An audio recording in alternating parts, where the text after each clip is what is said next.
stop lying. My stepmother killed my father, not the maid. And I'm done protecting her." Her scream didn't just echo through the courtroom. It shattered. People froze mid-breath. Judge dropped his gavel. The prosecutors turned pale, and the woman at the defense table, the elegant billionaire widow, slowly lifted her eyes, as if realizing her secret was no longer a secret at all.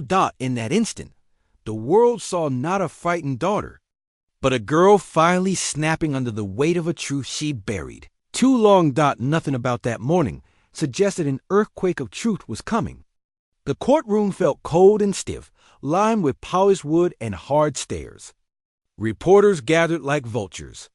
Cameras waited for the next headline. On trial was Maria Santos, a gentle housemaid who had spent nearly 2 decades caring for the Whitford family.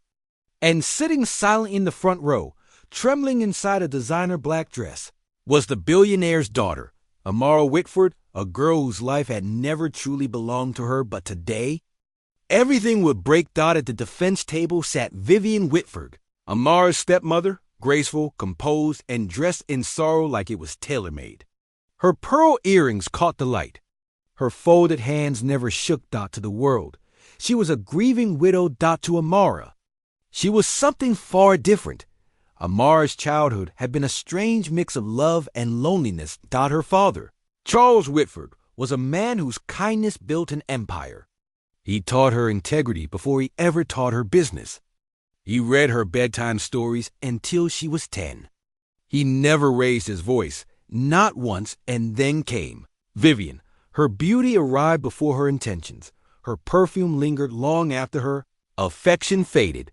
She moved into Charles's life with grace, and into Amara's life with silence. Vivian had a smile people trusted, but Amara always felt a chill behind it. Maria, the maid, became Amara's real comfort. Maria brushed her hair on school mornings. Maria stayed up with her during storms.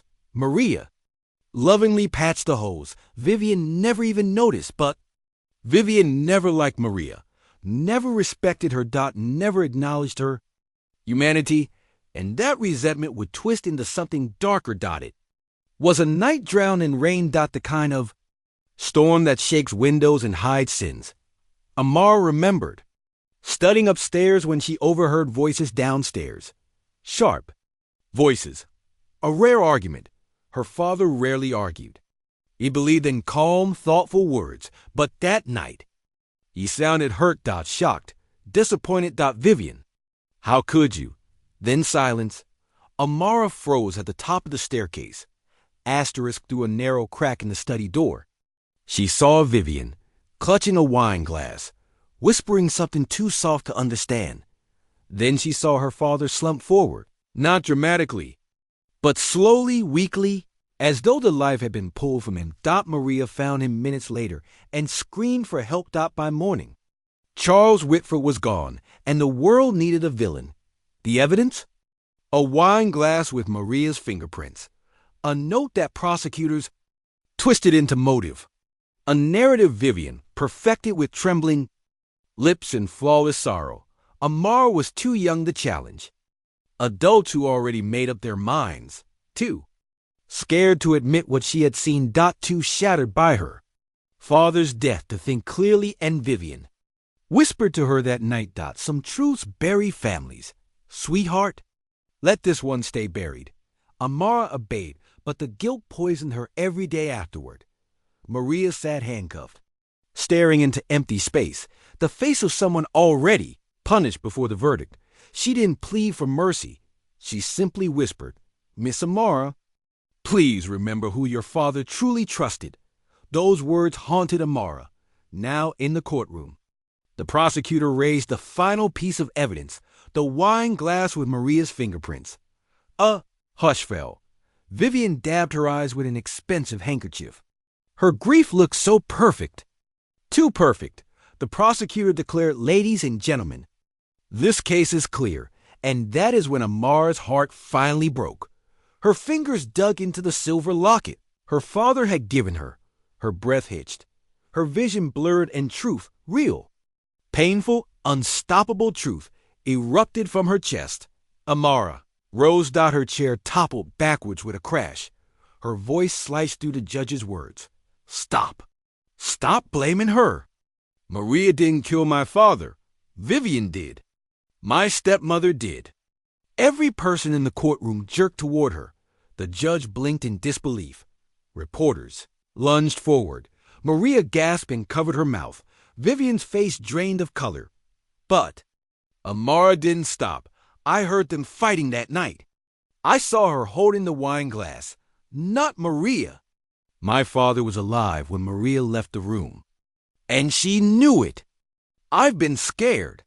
I've been silent. But I watched a good woman be destroyed for something she didn't do. And I can't let this go on.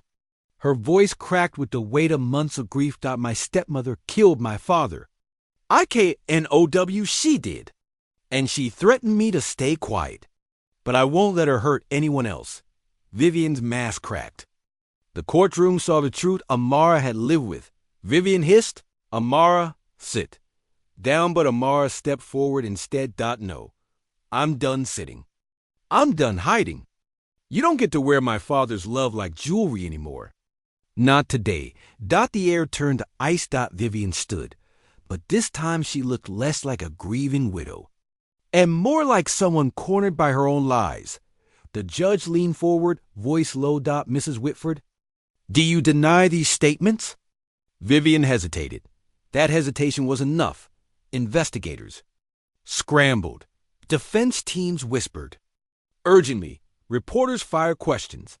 Every lie Vivian had built over months began to collapse. Evidence that was overlooked suddenly mattered. A hallway camera showing Vivian entering the study after Maria. Fingerprint inconsistencies. Missing files. A hidden insurance document. The truth didn't explode, it unfolded, revealing Vivian layer by layer. Within hours, she was placed in custody. Maria's handcuffs were removed, and Amara finally breathed. As Vivian was escorted out, she turned, eyes burning. You ruined everything. Amara's voice was steady for the first time. No, you did. Maria reached for Amara, tears streaming. My child, you saved me. Amara sobbed into her arms, not from shame, but from freedom. Weeks later, Maria was declared innocent. Vivian faced charges based on new evidence, and Amara stood beside her father's portrait, feeling something she hadn't felt since the night he died. Peace. Real peace. She whispered to his photo, I'm sorry it took me so long, but I told the truth. Dad, I finally told the truth. Some truths break you, some truths free you, and some truths, the bravest ones, do both. If Amara taught us anything, it's that courage isn't loud. Courage is the moment you stop being afraid of your own voice. Tell us where you're watching from. And if this story touched your heart, share your thoughts below. Subscribe for more stories of courage, truth, and humanity.